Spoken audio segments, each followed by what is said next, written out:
last couple of years from your major run and today with your ninth win at this age. Are you comfortable with those? Sure. Probably more comfortable than I was a couple years ago, just because I recognize the longevity of a career, and I've, again, seen the ups and downs. I mean, I really do feel like in the last 2.5 years I've had enough experiences that people normally have in a 20-year career on tour. And so I think that recognizing the longevity of a career, I don't think anyone's going to win at the same percentage that Tiger won at. So that's a bit different. And I started earlier than he did.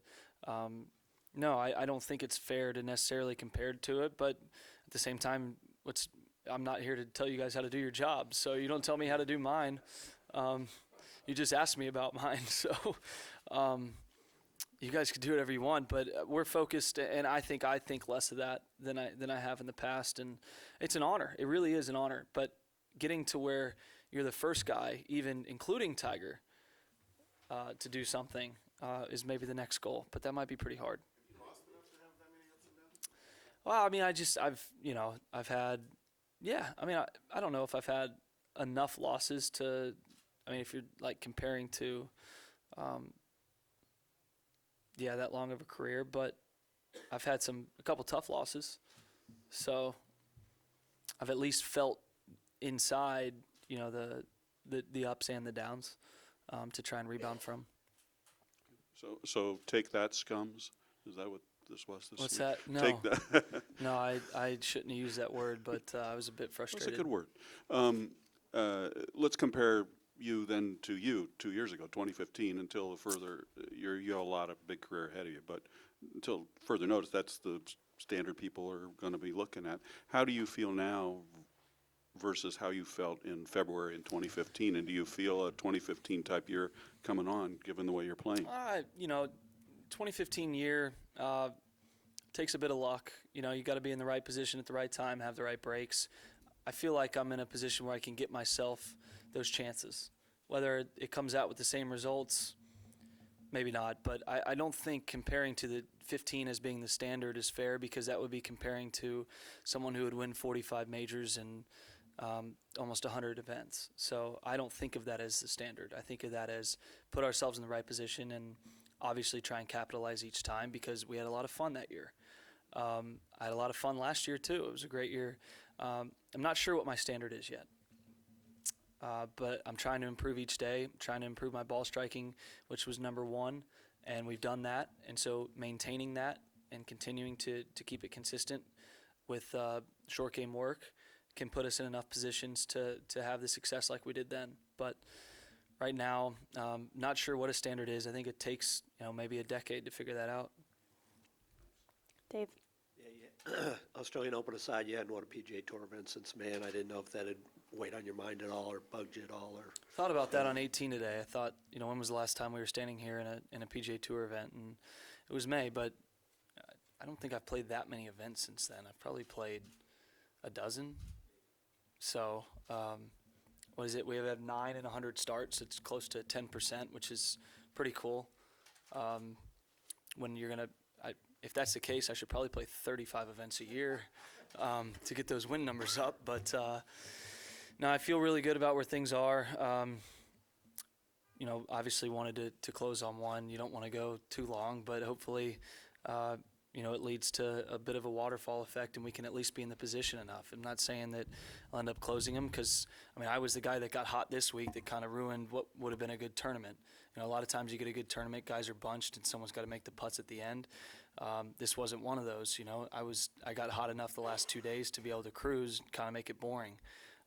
That's going to happen even when I play. Even if I play well next week, someone may be 5 shots ahead, just dead on. I didn't really make any mistakes this week, and that's rare. 4 bogeys, and they were 3 of them were 3 putts from fringes off the green. So that's you're going to do pretty well if that's the case. So put myself in position again, see if we can go less than 8 months next time. Jeff, and then back right. You talked a little bit about feeling a little frustrated on the greens today. Then you get on 17 and Jake said you called the putt. So what made you call the putt? I didn't really call it. I was talking to myself as I walked back to read the putt, and I said, all right, let's get this one to go, Jordan. I mean, it'd be about time, you know, and I was just talking to myself, and Jake hears things that I say I don't even think he hears, and so he walked off the green. He goes, dude, you called that. I knew that was going in once you were calling it. I was like, I'm glad you knew it was going in. I was just trying to hit it with the right speed.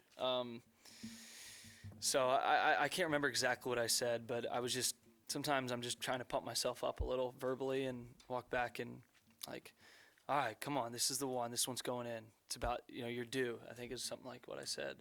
But I think I said it on a lot of putts today, and that one went in. So I'm glad he only heard that one. Back right. Congratulations. Thank you.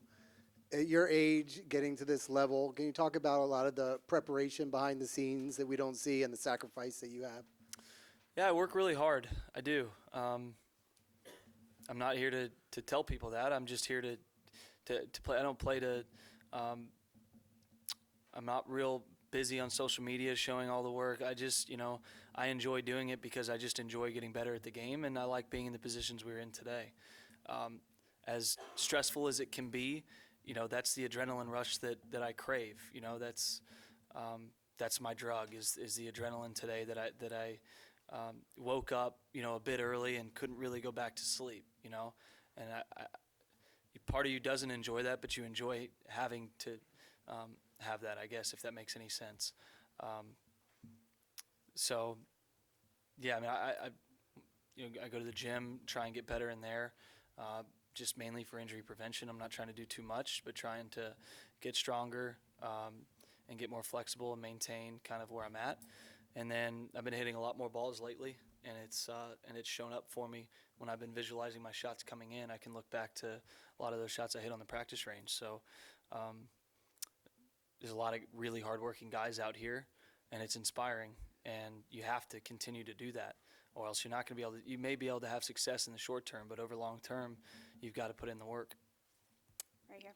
Yeah, Jordan, you said that this is one of your favorite courses, which we all understand, and Riviera. Now, these are both two different courses. Yeah, very different. Yeah, why are they so favorite, and what's special, and what's your approach for next week then? The design at Riviera is spectacular in my opinion. I think it's so well designed. I think it's a course that doesn't need much rough, and it still is very challenging. You know, scores are normally around 10 under par, which is pretty high compared to the norm. And I think that's great. I think it's advantageous to be in a fairway and be on a certain side of the fairway. You have to work every single shot. Out here, it's very well designed as well. It also is absolutely beautiful. I mean, it's beautiful at Riviera too, but you're kind of down in the canyon the whole time. They play very different, and Riviera plays more to my strengths. I think really soft greens that spin a lot is the type of golf course that I've struggled with in the past, and that's what I'm taking the most out of this is these half wedge shots, these kind of controlled ball flights, trying to take spin off and leave the ball below the hole. And to be able to find success in that this week is something I haven't been able to do. I would say, if you asked me at the beginning of the year, where's an easier place for you to win? Certainly Riviera for my game. And I've had more success there in the past. Played this tournament pretty well, but I've almost won there, and I haven't really almost won here, until today. But this is just beautiful. They're both well designed, but totally different, you're right. Doug, and then back here. Justin's on top of the world, you know, and coming out of Hawaii, and then Hideki reminds us of what he's done over the last 4 months. John Rahm's the example of the latest, you know, growing group of young stars, et cetera. How do you think, not that you care, but how do you think your win today is perceived? And secondly, what's it like to see all this going around from your shoes, from your Spieth ones? You're welcome. Yeah. Second week in the new shoes. It worked great. Especially in the weather conditions that we had. Wasn't worried about my shoes. Okay. You can start buying them March 1st.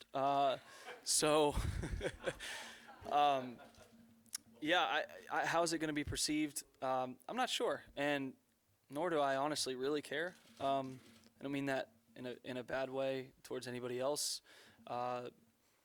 I think it's awesome. I think it's awesome what's happened this year in the game. I think it's 7th straight winner or 8th straight winner in their 20s. It's amazing. You know, that hasn't happened. I don't know if it's ever happened. But what Justin did was something that I've seen for a number of years, so that wasn't that surprising. Hideki wasn't that surprising to me either. John Rahm's been highly talked about. So as a player, having practiced and played with these guys, certainly could see that coming. It wasn't too surprising. I think for me, I'm certainly focused on what we can do leading into the into the Masters this year. I know that it's going to be as difficult as any to win. So in other words, what I'm trying to say is I'm not really focused on what the other guys are doing. I think it's great, but it doesn't change or perceive the way I think of the win today, or the way that this year's gone for me. It's just kind of cool on the side, I guess. Did you ever step back and see that knowing how tougher it is to win out here, that 9 at this age is pretty good? Or I'm very, very happy with what we've had, and when I look back and see how hard it is to win, I remember walking up 18 today, thinking to myself, you know, I don't think that I've enjoyed the wins as much as I've kind of, you know, talked to myself about the losses. I don't think I've really enjoyed on the inside how much it takes to win out here and the hard work that goes into winning when you do win, and just really had a chance to just thoroughly enjoy it on the inside, what it feels like. I mean, it's great, but I've almost been like, okay, you know, that's what we worked hard to do.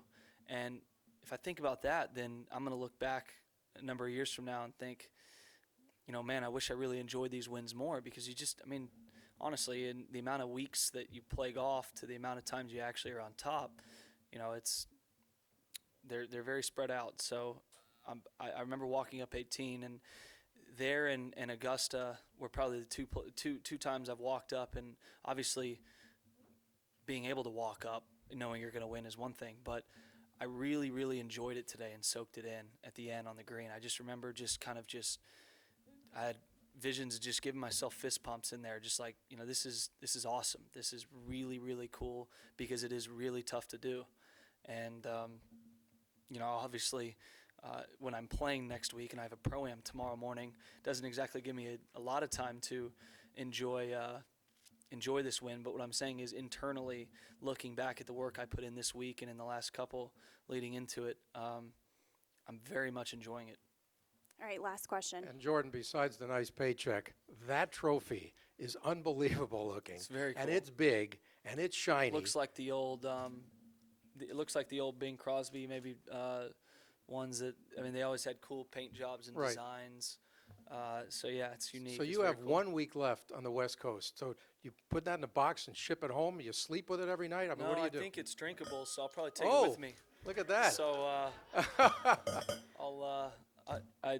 I was offered to have it shipped home, and I said I'll probably just take it with us Really? next week. Yeah. That's awesome. All right. Enjoy. Well, I would, but I didn't. They're not stench proof. They're just Congratulations. Thank they're you just all. great shoes. Oh, thank you.